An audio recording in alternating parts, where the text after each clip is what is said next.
Everybody, I want to welcome you to our unit on social action book clubs.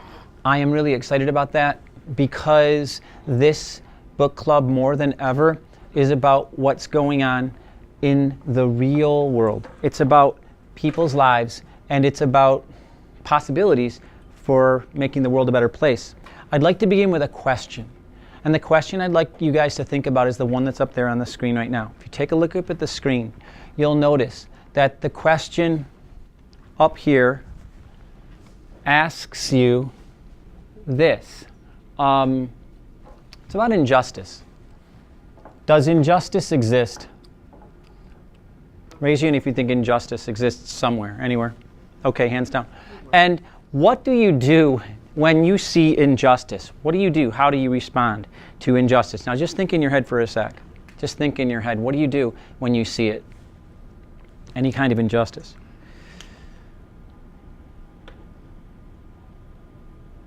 And now in a very quiet voice, barely above a whisper, I just want you to turn to the person next to you, and I want you to tell them, what do you do when you encounter injustice? Turn and talk for about 15 seconds. Go.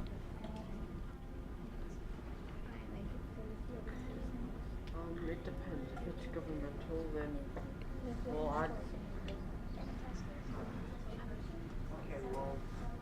when if someone's bullying them, maybe I'm not really sure because I never saw anyone get bullied in their life at all. Not really. Please find a comfortable stopping place for your conversations, everyone.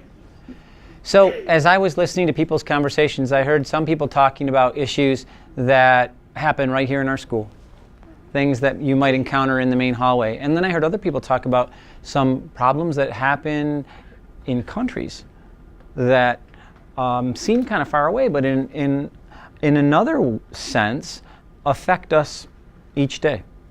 So what I want you to do right now is I want you to consider this. It's the idea that when you try to change an unfair situation, we take action. And we call that social action. Social meaning having to do with people, and action, of course, is when you do something.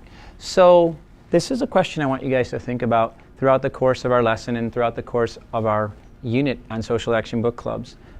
The question, of course, is, why is knowing the story important when we think about ways that we can make the world a better place, or when we think about what we can do to improve a situation? Why is knowing the story behind a problem an important part of the solution? I want you to think about that as we continue our conversation.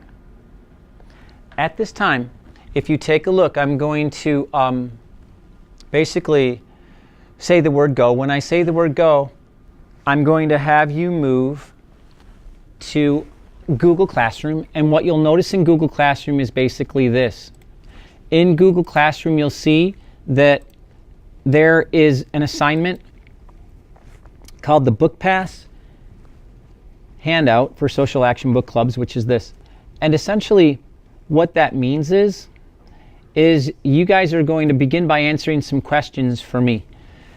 And I'd like you to stay right on that sheet. There are 3 questions. The first one should be very familiar to you, and so should the third one. So go ahead and work on those. I'm going to give you guys maybe about 5 minutes of time, and I'll be coming around and checking in to see how we're doing on time. Ready? Go. You give some specific language to use when thinking about the background of a problem. Why do you think it's important to break the tension, like if you're trying to call attention to a problem? Because if you don't break the tension, it would still go on, and maybe without knowing the problem, you can't find a solution. So you'd have to say, hey, what's going on, and let them tell you what happened and get both sides of their story. So why do you think it's important to ask people first what's going on instead of just presuming that you know what's going on? Because you might get off the wrong hand saying like, hey, stop, you're being mean to this person, or you're being mean to this person, because that could cause more problems than just asking what happened first. So would you say it's important to get your facts straight as much as you can before you figure out what to do? Yes. Do you think people always do that? No. I know sometimes I don't do that. So I think if I really try and figure out what the problem is first, that can make a difference. What do you think? Yeah. Yeah? I can tell that you agree based on your answer and the way you've written that. All right. Keep going. Finish up. So at this time, I'd like to do a little bit of sharing because I want to hear what you guys think. Now that you've had the opportunity to take a brief look at all 7 books, the question that we began our lesson today with had to do with the story. How does knowing a story help us solve problems better? So who wants to start with that? Arya, can we start with you? What do you think? And I'm just going to extend my microphone. Why don't you stand up so we can see you a little bit more easily and hear you too. Okay, go ahead, Arya. Because if you're just confronting a person, you would need to know what happened first so you can fix it. Without knowing a problem, you can't find a solution. So you would need to break the tension, say, hey, what's going on, and let them break the problem down to you. That would make the situation way better. Why is it important to ask questions before you presume you know something? Because then you would just be assuming, and that can make the problem worse. Who wants to add to what Arya said? Beatty, why don't you stand up for a sec?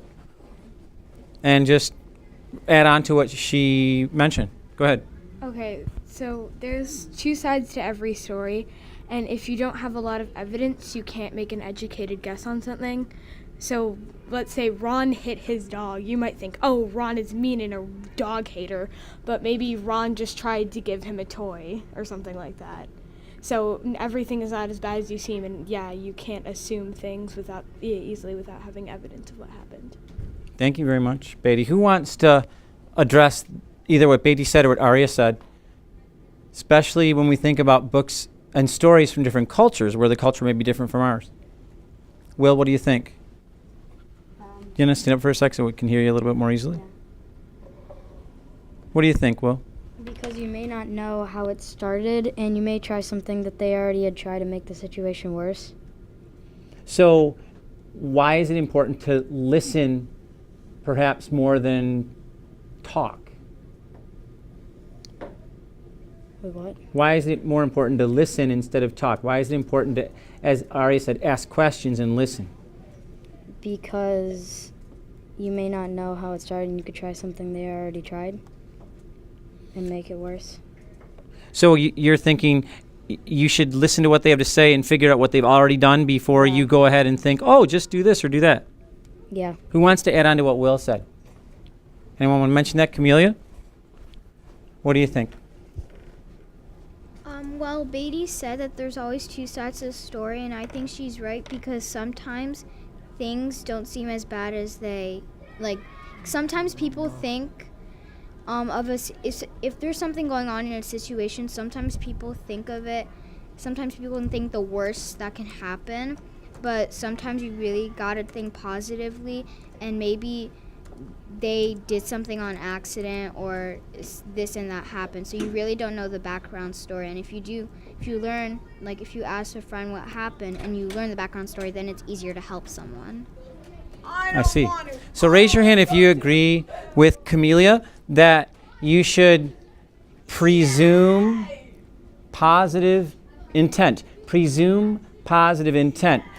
Don't think right away based on what you see that there's a problem. Raise your hand if it's important to consider that maybe that's not necessarily a bad thing happening. Raise your hand if you think it's important to not jump to conclusions. Raise your hand if you think it's important to ask questions, more questions, to figure out what's going on. Hands down. So my friends, I want to thank you for your consideration of all of these books. And what we're going to do, of course, is we're going to continue choosing these kinds of conversations in our book clubs as we learn about these stories from around the world in our social action book clubs.